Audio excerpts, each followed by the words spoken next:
Good morning mga boss. So nandito tayo ngayon sa Marikina. Ito yung mall sa Marikina, yung tinatawag na CNB Mall. So ngayong araw, punta tayo rito para magpaayos ng tailoring or pantalon. So punta tayo ngayon dito sa BOS Tailoring or Alteration. Papagawa natin yung ating pantalon. Ayan, so ibigay na natin yung pantalon natin doon. Pero 1 hour pa raw bago matapos eh. So babalikan na lang natin siya. While naghintay tayo doon na matapos, so napag-isipan muna natin na magmerienda since medyo nagugutom na rin naman tayo. So yun, so naisip natin na pumunta rito sa may way ng Marikina, which is dito sa Lilac. Itong pupuntahan natin, marami ritong mga restaurant, mga kainan. So kakanan tayo dito. Since yung pinagawa na naman natin is matapos pa siya after an hour. So, meron ako dito nakita na isang kainan which is tinatawag na kapinting. So dito meron ditong yung kainan ng mga lomi, tapos meron din siyang pinakasikat nila dito is yung halo-halo. So hanapin natin para i-try natin today. So papakita ko sa inyo kung ano yung pwede nating ma-order doon dito sa Kabigting Restaurant. So dito lang siya sa may way ng Sumulong, dito sa may Lilac Street. Malapit lang natin siya, malapit lang siya dito sa may mga bangko. Yan, diretso lang tayo dito. Yan. So yun, ito na, malapit na. So ito, yung kulay yellow na yan, yung nasa kanan. So yan. So maghanap lang tayo ng parking para makano. So dito tayo magpapark sa may Pure Gold. So ayan yung Kabigting Special Halo-Halo. So tara, try natin siya. So ayan, nandito na tayo ngayon sa Kabigting Special Halo-Halo. So tara, pasok tayo sa loob para maka-order tayo. So ito nga pala yung menu nila. So meron din silang rice meal, then mga lomi, tokat baboy. Siyempre yung specialty nila yung halo-halo. Yan, so pagpasok mo nga pala sa loob, so makikita mo dun sa loob yung may pagka-classic yung atmosphere. So makikita mo yung may mga paintings, tapos meron yung mga parang signature ng mga customers na kumain doon previously dun sa restaurant. Meron din mga sikat na artista na nakita ko doon na kumain na nakapost doon sa parang mga paintings nila. So marami rin mga kumakain doon na mga sikat. So nag-iwan doon mga signatures doon sa wall. Yan, makikita mo may mga paintings. Yan nga. So siyempre nagugutom ako. Ang una kong in-order is yung special lomi nila. Itong special lomi nila, ang isang order nito is nasa around 160 pesos. So malaki yung serving niya, parang lomi overload pag tinignan mo. So marami siyang pork. Yan. Saka creamy din siya, saka maraming sahog. Pag titignan mo siya, talagang yung texture niya, talagang tapos pag tinikman mo, masarap talaga siya. Yan. So mainit-init pa siya. So kahit medyo mainit pa, sa sobrang sarap nito talagang mabilis mo itong mauubos. Yan. Ayos.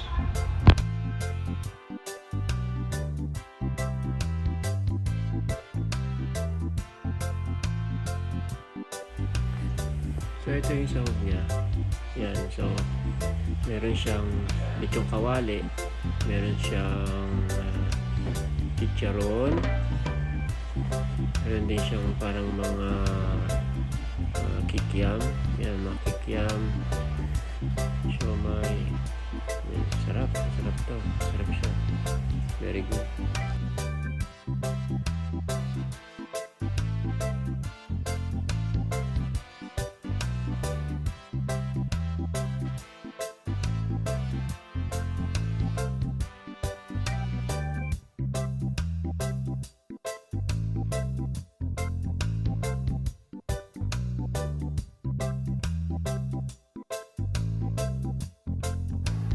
Yan, so highly recommended siya. So syempre yung next order natin, hindi natin pinilagpas yung specialty nila which is yung halo-halo. So, yan yung halo-halo nila. So, yung halo-halo nga pala nila is nasa 160 pesos. Malaki rin na yung servings nito. Saka, pag tinignan mo yung yelo, soft siya, no? Hindi siya yung parang yelo niya matigas. Then, yung basically, yung laman niya is more on yung mga banana, kamote, na minatamis, yan. Then, meron din siyang kasamang leche flan. Saka malambot yung texture niya. Yan. Masarap siya. Malalasahan mo talaga yung gatas. Lalo na pag ginalo mo siya. Hindi siya ganong matamis. Tamang-tama lang yung tamis niya. So, okay to Good siya, good.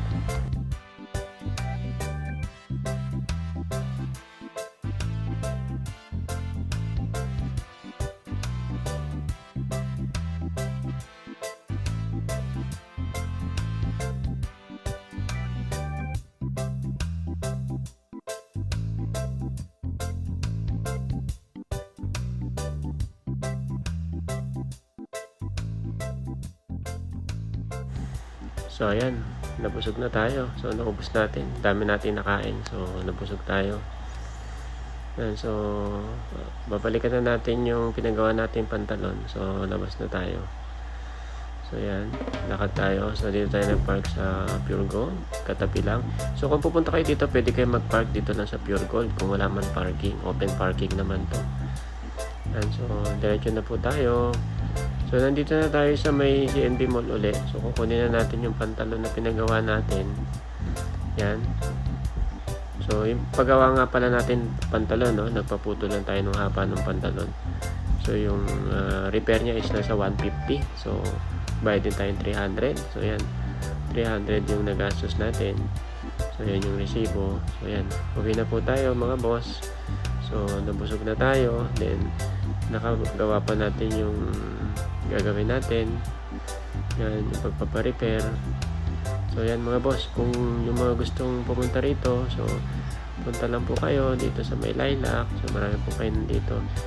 Isa nga po yung pinuntahan po natin, which is yung Kabinding Halo-Halo.